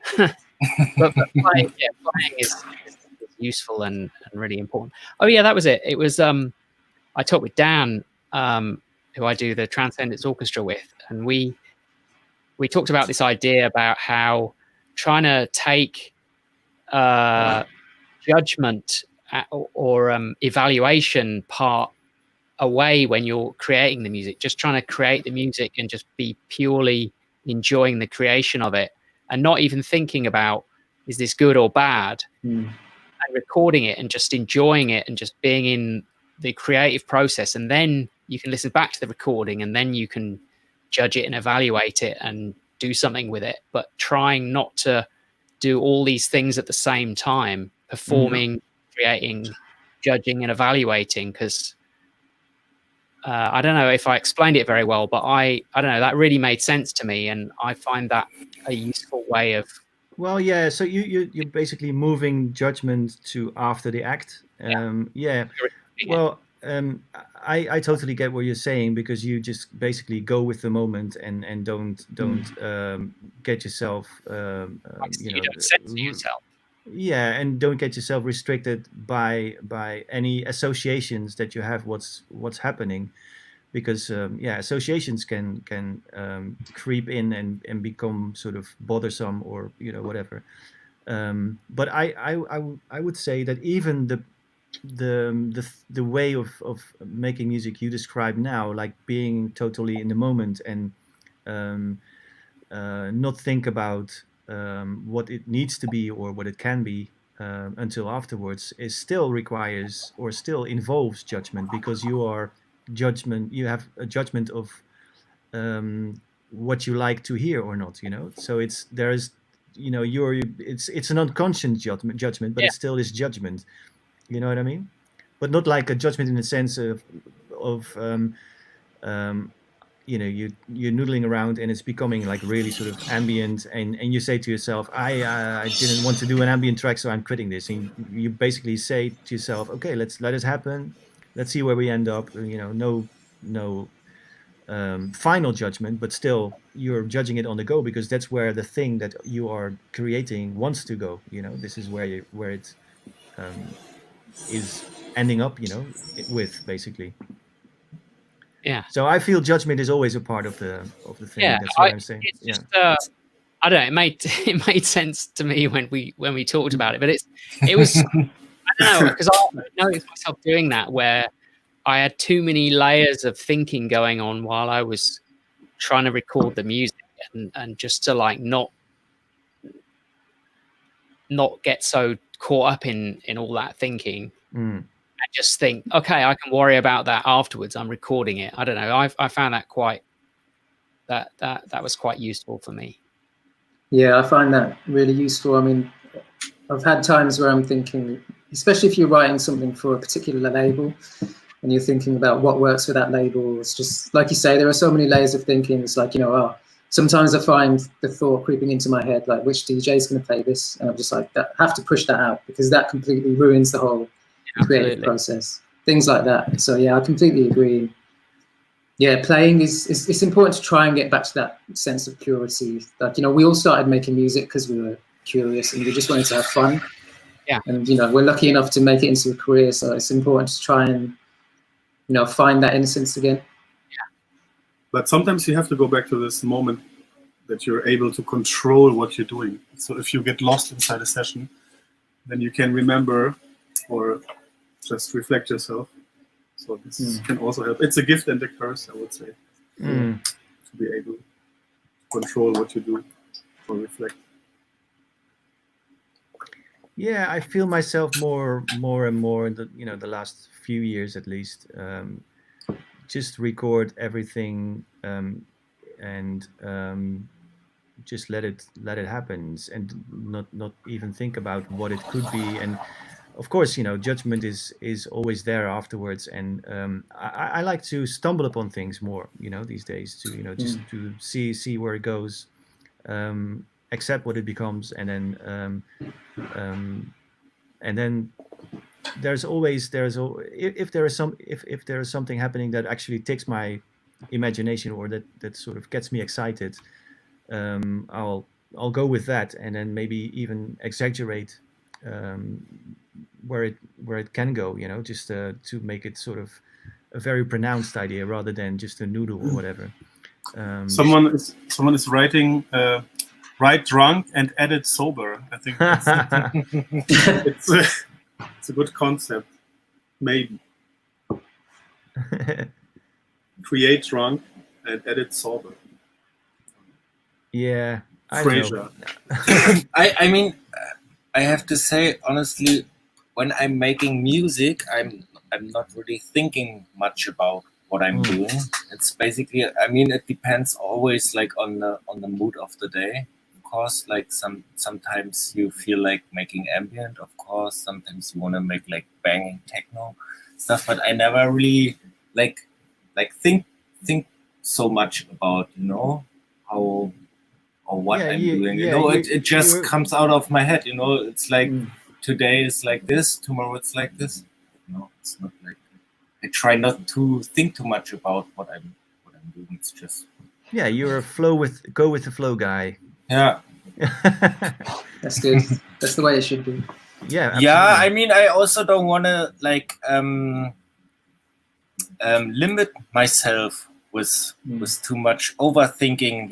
Like I have to be like in this box or something like this. I mean, Tony also does like a lot of like different type of music. So how's that for you? Like, I mean, do you always work like with strong concepts, like when you do this?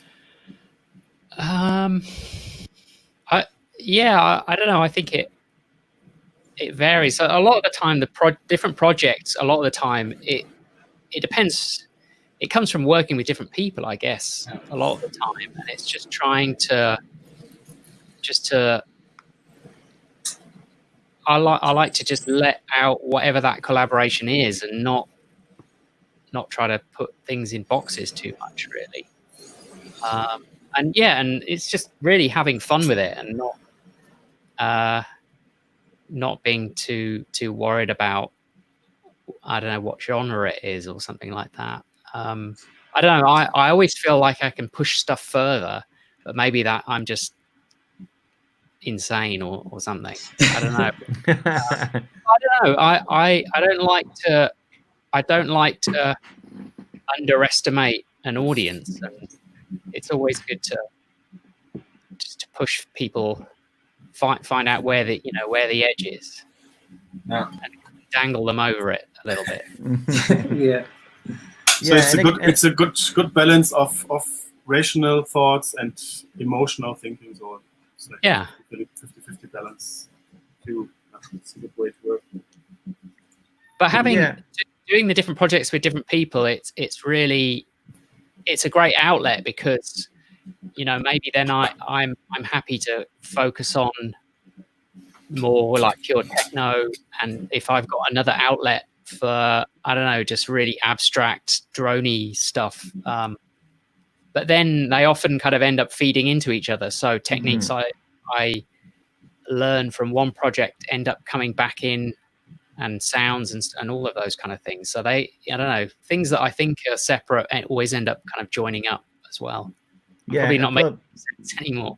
No, I always find that making the distinction is often made by other people rather than yourself, because to me it's very it all bleeds into each other, whether it's abstract or very structured or very noisy or very calm.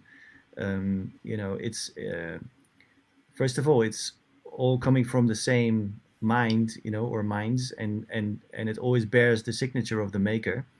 And it's often you find this, even though people would categorize one part of your work as such and such genre and the other thing as something else, it often still bears the signature, of you know what I mean? So I mean, as we are making music almost full time, or spend a lot of our times making music. For us, I guess it's all part of the same thing, rather than, okay, I'm gonna make a track in this and this genre now, or in that genre now. It sort of all happens at the same time, and it all bleeds into each other. I think, there was one little thing that kind of connected to this. I mean, if you listen to Mike's stuff or Uli stuff, you've also spanned the whole range of genres basically. In the there was one directed to Uli. I was reading this. Okay. Yeah. Can you maybe bring it back? Yeah, I'm looking for it, but I think it was about the question was about how you come up with the different concepts. albums. Yeah. How, your albums have different kind of genre types, but how do you conceptualize your albums, or do you even do that? Yeah, I always try to do what's missing, and I don't try to repeat myself. So yeah, I would not do the same album twice. And sometimes, yeah. So I would, yeah. So the next step would be a really 160 BPM hardcore distortion album. No. Oh yeah, bring it on, man. No, I'm looking for diversity. Never do the same thing twice. And for example, if I was traveling like 2 or 3 years and play techno sets, maybe I just want to have a really warm, slow album just for me. And then I'm happy that people are understanding that I do different records and they don't expect always the same record from me. So this is really cool. Yeah, you got to permit yourself doing all these things, Yeah. All right, guys. So let's see if there's any last things. We're almost hitting the 2-hour mark.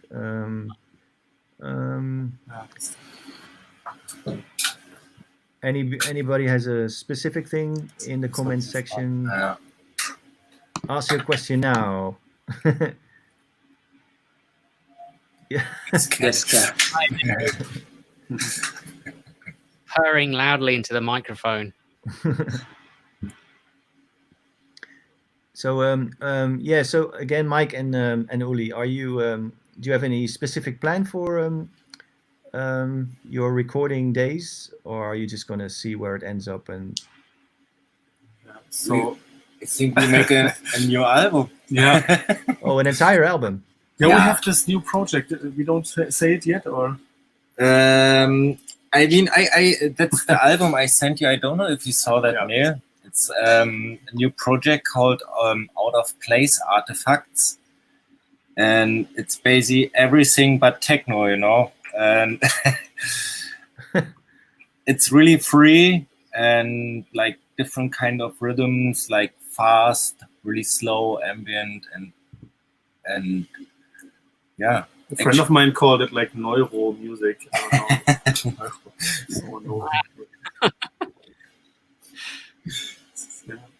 Okay, final question to Tony then. Oh, sorry, no, this is this one. This is a good question. Hey, Dave. We all want to know the answer to this. I don't know.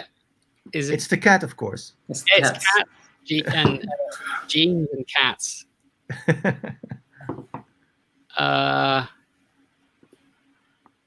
Yeah, I don't know.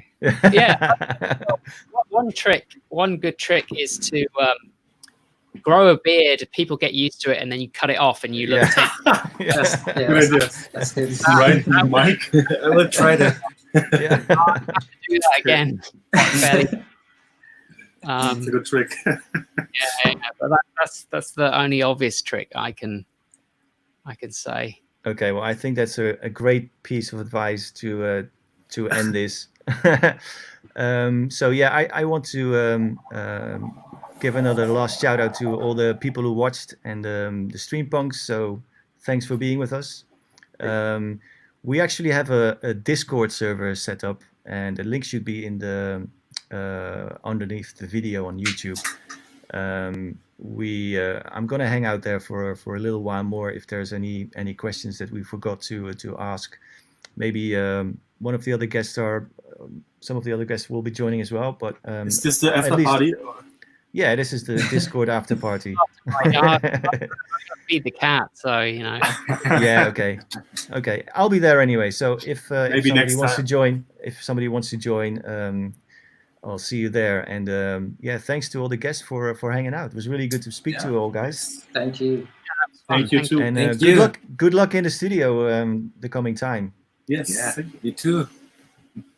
All right then. Cool. Okay, well, It was thanks. nice to meet. Nice. Yeah. Thank you. You too, guys. Nice to see you guys. Thanks a lot. Speak to you Thank later. you. Ciao, Yeah. ciao. Bye. Bye. Bye bye. So are we out?